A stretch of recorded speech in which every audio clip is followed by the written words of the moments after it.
System excitation system last में पूरा।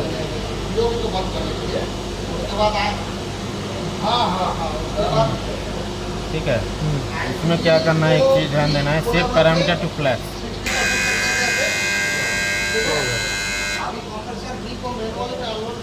ठीक है, तो पहले ट्रू करना है, इधर लोकल में लेके। ठीक है, ये लोकल में रहेगा, इसको सिलेक्ट किए, हाँ उसके बाद लोकल किए, हाँ ग्रीन हो जाएगा लोकल का एंड ग्रीन।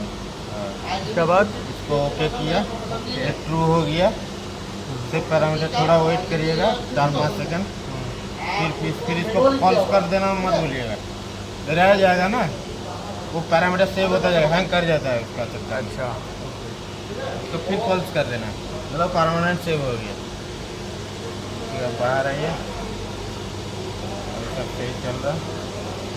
इसको मेनू से हटाना होगा। हाँ, फिर एक बार चेक कर देगा। इधर रिमोट हटा दीजिए।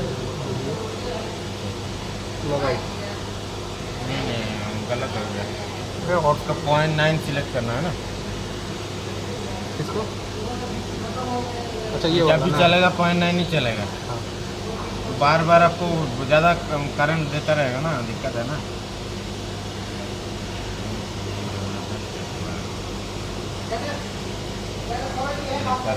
रुक रुक रुक रुक रुक रुक, रेगुलेशन पीएफ 9 में सेट था, 9 ही आता था ना पहले। रेगुलेशन पीएफ रेगुलेशन सेट करना। हाँ, इसमें जाके ये जो है ना, इसको रेफरेंस INT प्रीसेट वैल्यू 0.90 कर लीजिए। जब आपका ऑन होगा इसके हिसाब से वो 0.9 ही ले लेगा। इसको सेव करना होगा, जो क्या 9 की है ना।